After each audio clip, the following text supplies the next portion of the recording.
There's a woman who shows up to the office every Tuesday and Thursday in a 2009 Toyota Camry, beige, a crack running across the lower corner of the windshield that she's been meaning to deal with for 2 years. A parking permit from a community college still stuck to the glass from a class she took in 2019. Her colleagues have developed a quiet narrative about her, probably renting, definitely not saving much, maybe one bad month away from real trouble. What none of them know is that she has $3.8 million spread across index funds and a brokerage account she checks approximately twice a year. Her mortgage was paid off 11 years ago. Her daughter's college is fully funded. Her son's is funded. She has a travel account that refills automatically every month, and she still hasn't spent half of what's in it. She could have left that job 4 years ago. She stays because she likes the work. She drives the Camry on purpose. Research from the Millionaire Next Door found that the median price millionaires pay for a vehicle is $31,367. An Experian automotive study found that 61% of Americans earning above $250,000 drive Hondas, Toyotas, or Fords, not Audis, not Range Rovers, ordinary vehicles that disappear into any parking lot in the country. Meanwhile, 8% of people earning under $100,000 own luxury vehicles. They're committing $60,000 to a car on a $50,000 income. One group projects wealth. The other group has actually built it. These are rarely the same people. This isn't about living uncomfortably. It's about understanding a strategy that the people who actually build wealth have used quietly for generations, one that most people never discover because the people practicing it are invisible by design. Looking ordinary might be the most powerful financial decision you ever make. The research on actual wealth accumulation consistently contradicts everything popular culture suggests about what wealthy people look like. Thomas Stanley and William Danko spent years studying millionaires across the United States. Their findings overturned nearly every assumption. 80% of millionaires are first-generation affluent. They didn't inherit their position, they constructed it. Half of them have lived in the same house for more than 20 years. They are more likely to drive a Ford than a Ferrari. The research found millionaires disproportionately concentrated in middle-class and working-class neighborhoods, not in affluent enclaves, a finding that surprised even the researchers who designed the study. The explanation is straightforward. High-income professionals in visible careers tend to deploy income towards status and appearance. They're playing a visibility game. Every purchase communicates something about where they've arrived. Actual wealth builders play an entirely different game. They've calculated that every dollar spent on appearance is a dollar that cannot compound over 30 years. The math made the choice obvious. Dave Ramsey's research on millionaire behavior confirms the pattern precisely. The top car brands driven by millionaires rank Toyota first, Honda second, Ford third. BMW doesn't appear until 6. Mercedes doesn't make the list at all. Jeff Bezos drove a Honda Accord for years after Amazon was already a significant company. Mark Zuckerberg was photographed getting out of an Acura TSX. Larry Page, co-founder of Google, drove a Toyota Prius. Warren Buffett has lived in the same Omaha house since 1958, purchased for $31,500, while controlling one of the largest fortunes ever assembled. These are not people constrained by what they can afford. They are people who have decided that the performance of wealth is not worth the cost of actual wealth. The psychology driving visible consumption has been understood for over a century. The sociologist Thorstein Veblen introduced the concept of conspicuous consumption in 1899. His central observation was that people don't purchase products solely for utility. They purchase signals. Luxury brands are not primarily in the business of selling materials or craftsmanship. They are in the business of selling narrative. Specifically, the narrative of where you stand relative to others. A $45,000 watch keeps time with identical accuracy to a $45 watch. The additional $44,955 purchases something entirely different: the ability to communicate status to anyone who recognizes the brand. Research confirms that people who view money as a symbol of power and social standing report lower levels of financial satisfaction. They purchase expensive items to generate impressions rather than to manage or grow their financial position. The irony is structural. The pursuit of appearing wealthy systematically prevents the accumulation of actual wealth. Every leased luxury vehicle represents a monthly payment that could have compounded in an index fund. Every designer purchase represents shares that weren't bought. Every status symbol carries an opportunity cost, measured not in dollars, but in decades of growth those dollars will never experience. A 2025 Empower study found that 62% of everyday millionaires still budget actively, shop for value, and avoid extravagant consumption, even after crossing the $1 million threshold.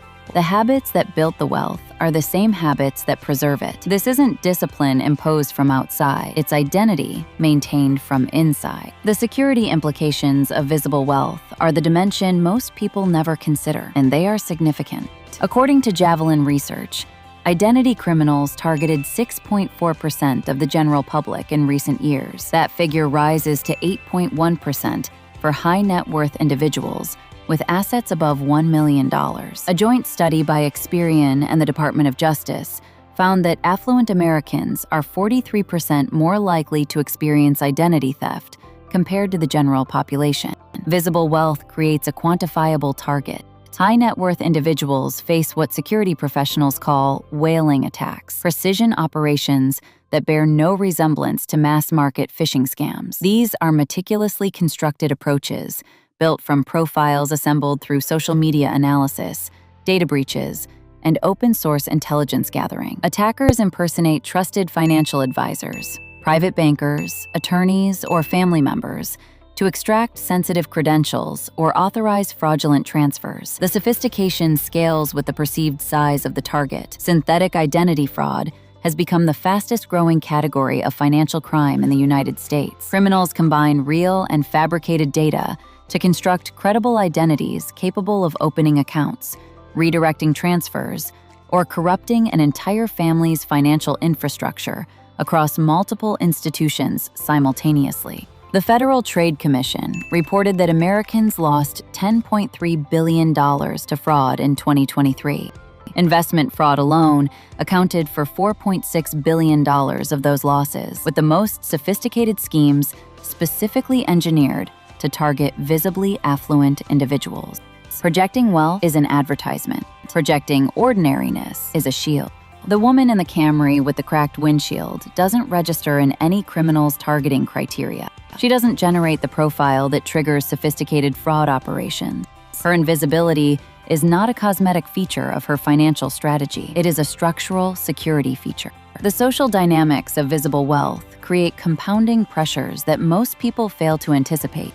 When you drive a luxury car, your social circle begins calibrating around what they perceive you can afford. Restaurant choices migrate upward. Vacation conversations assume a budget you're expected to match. When you wear recognizable designer items, colleagues adjust their expectations about who picks up the check. When you live in an expensive neighborhood, the baseline spending of everyone around you exerts constant upward pressure on your own consumption. Research on social comparison demonstrates that status is entirely relational. It exists only in reference to others. In environments with visible wealth inequality, status signaling intensifies. The distance between perceived tiers expands, and comparison accelerates. The result is a social environment that demands constant upward spending just to maintain position. The person driving the ordinary car sidesteps this entire system. Nobody adjusts their expectations upward based on what she appears to have. Nobody assumes she can absorb the expensive dinner. Nobody resents a financial disparity they can't see. This social invisibility provides something money cannot directly purchase: uncomplicated relationships. Research indicates that high net worth individuals frequently report a paradox: increased financial power paired with decreased interpersonal trust. Relationships become harder to evaluate at their foundation. The question of whether someone values you or your resources becomes genuinely difficult to answer. The person who projects ordinariness while being quietly wealthy never faces this confusion. Their relationships were formed without financial filtering.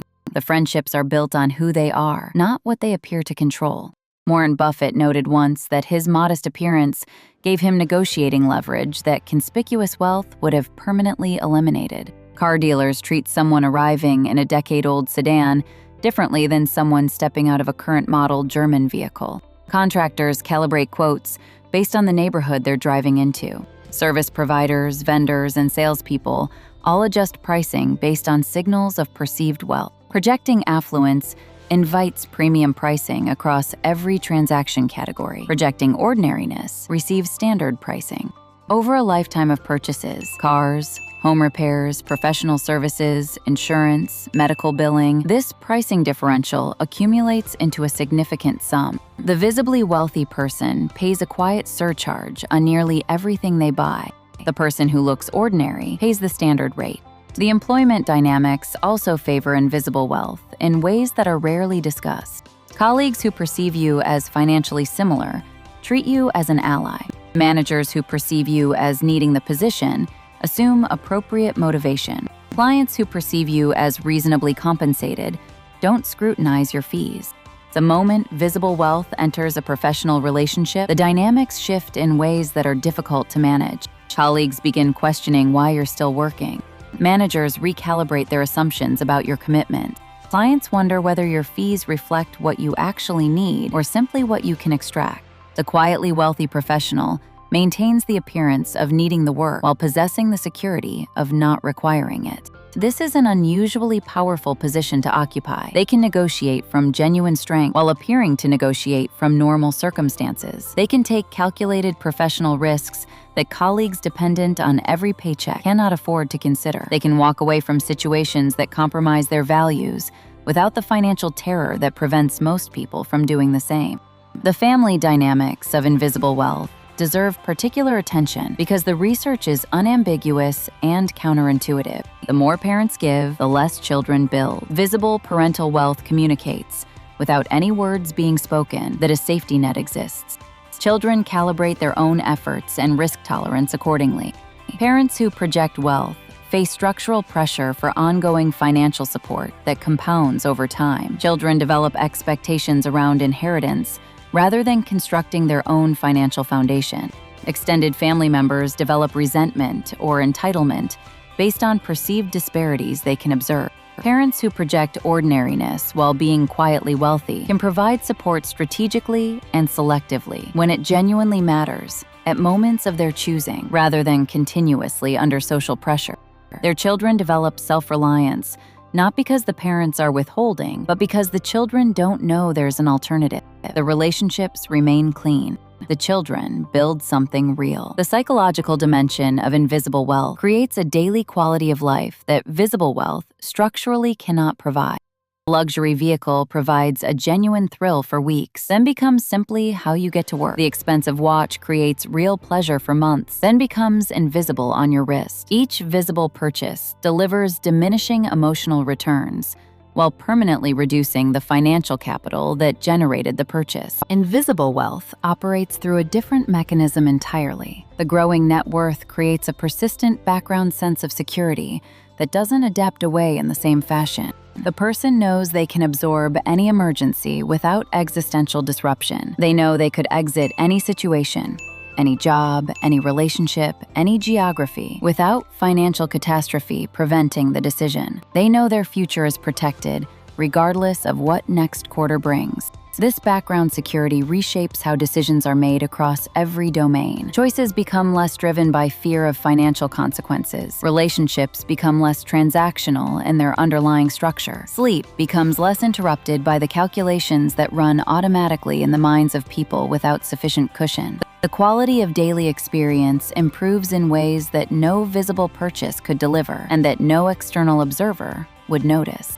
The visibly wealthy person faces continuous pressure to maintain their display. Each year requires new acquisitions to signal ongoing success. The vehicle that impressed 2 years ago no longer carries the same signal. The watch that communicated status has been superseded. The treadmill never stops because the signal requires constant renewal. The invisibly wealthy person has exited the system entirely. Their identity is not expressed through or maintained by consumption. The freedom from that maintenance is itself a form of wealth that has no price tag. The Millionaire Next Door framework captures the behavioral distinction precisely. Pause, prodigious accumulators of wealth, and UAWs, under accumulators of wealth. The categories have no relationship to income and a complete relationship to behavior. A warehouse worker earning $52,000 can be more of a paw than a surgeon earning $680,000. The spending pattern determines the category. The salary is largely irrelevant. The formula is applicable immediately. Multiply your age by your gross annual household income,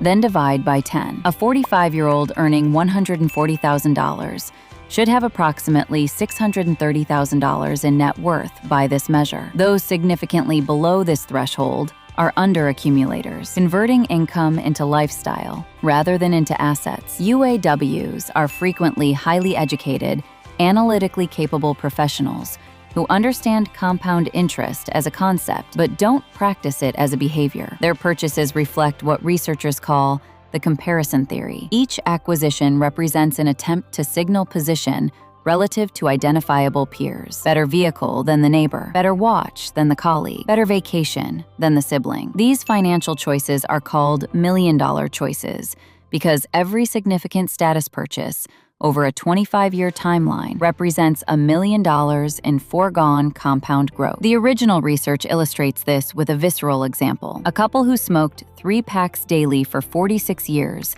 spent more on cigarettes than their house was worth. And had those purchases been invested instead, the portfolio would have exceeded $2 million.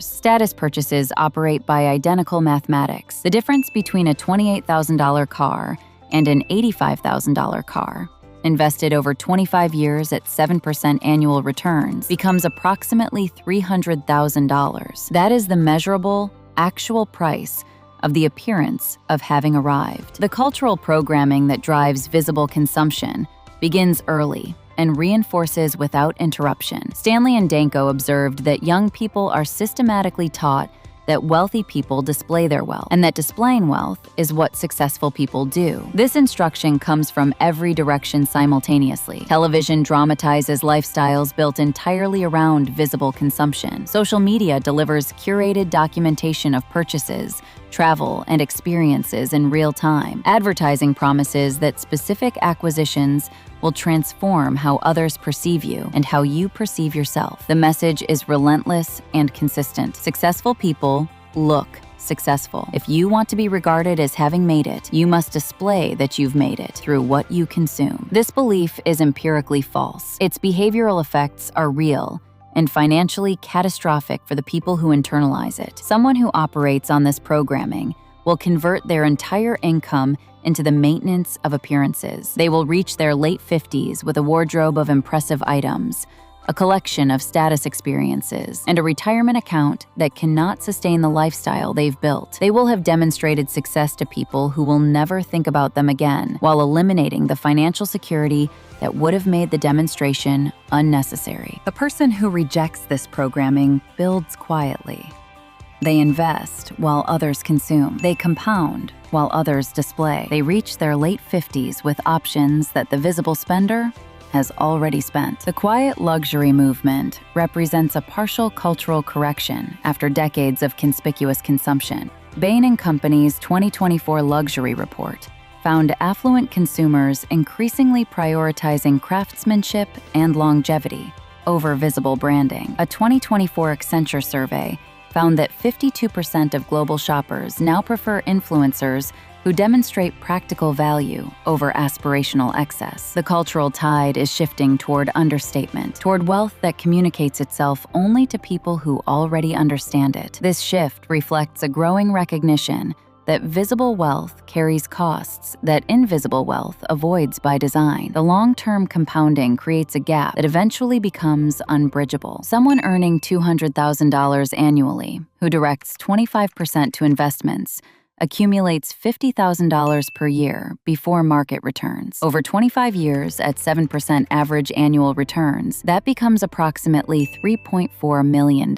Someone earning the identical $200,000 who saves 5% while maintaining a lifestyle consistent with their income accumulates $10,000 annually. Over the same 25 years, at the same return rate, that becomes approximately $680,000. The first person looks middle class. The second person looks successful. The first person has built genuine financial independence. The second person is one significant disruption away from real difficulty. After 25 years, The gap is $2.72 million. The invisibly wealthy person has 5 times the net worth of the visibly successful person. They have options the visible spender cannot access. They have security the visible spender has never experienced. They have the one thing that actual wealth provides and performance of wealth cannot: the genuine freedom to choose. The visible spender has experiences and objects and the memory of occasions that felt appropriately impressive at the time. Both made choices across thousands of small decisions over a quarter century. Only one made choices whose effects compounded. The woman in the beige Camry with the cracked windshield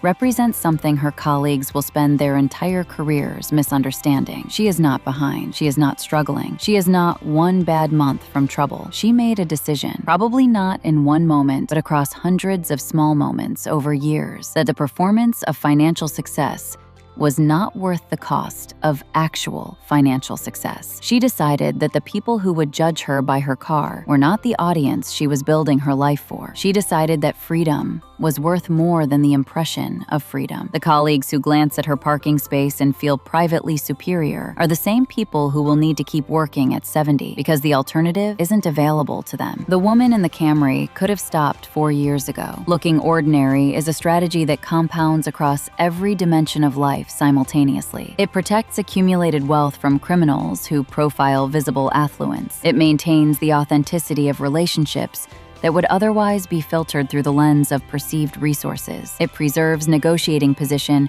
in every financial transaction across decades of purchases. It protects children's development of genuine self-reliance. It provides the kind of deep psychological security that no purchase has ever delivered, and hedonic adaptation cannot erode. The cost of this strategy is that some people will underestimate you. Some people will assume you have less than you do. Some people will feel a quiet superiority based on what they can see. These are not costs. These are the mechanism through which the strategy works. The goal was never to be accurately assessed by strangers in parking lots. The goal was always freedom. The freedom to choose your work, your time, your risks, and your exit without financial necessity making the decision for you. Every person who has quietly built real wealth while appearing unremarkable understood something that the visible spender is still trying to learn. Wealth is not demonstrated by what you spend. It is built by what you keep. The beige Camry with the cracked windshield